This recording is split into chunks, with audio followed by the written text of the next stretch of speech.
Je suis Flaminia Carloni et je suis italienne de Rome, mais je travaille et je vis en France et je travaille sous le nom d'artiste de Flamignac. J'ai amené à la Biennale 3 œuvres de peinture à l'huile. Mes œuvres, c'est des huiles séchées de façon traditionnelle. Pour être en thème avec la Biennale, j'ai décidé de traiter le thème de la femme. Ici, on a Marie, prie pour nous.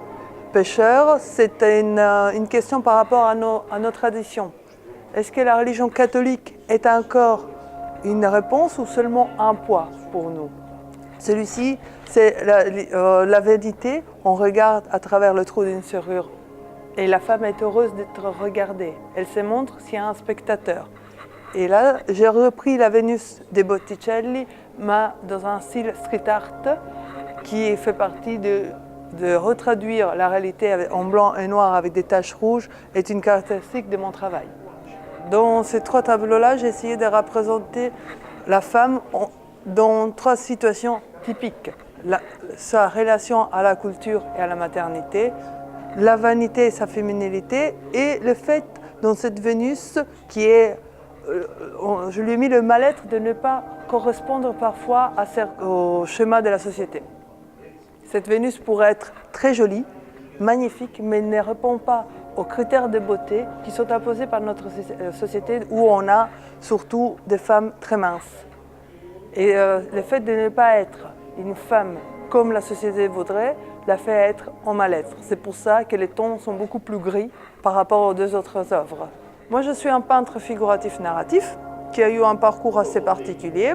Je suis licenciée en histoire de l'art, je travaillais dans la restauration, dans la BD, je suis actrice dans certains films de Martin Scorsese, mais mon amour de l'art, je le transporte depuis que j'ai l'âge de 7 ans et avec une formation très classique. J'ai fait plusieurs expositions et je travaille à Paris chez le galeriste Artitude. Et ma carrière artistique peut se résumer avec une nécessité de dialogue entre moi et les gens que je rencontre. Par ma vie, j'ai dû habiter énormément de pays dans lesquels je ne parlais pas la langue. Et donc la nécessité de découvrir un langage universel qui est celui de l'image était pour moi fondamentale. J'ai développé une technique pour pouvoir être comprise par plus de personnes.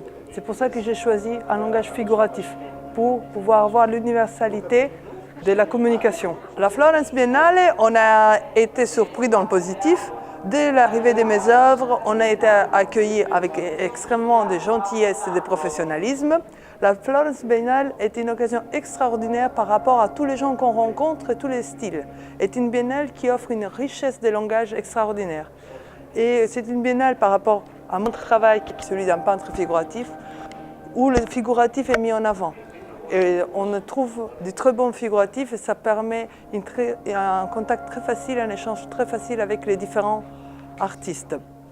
Et le fait de pouvoir participer à des conférences nous permet de nous connaître mieux.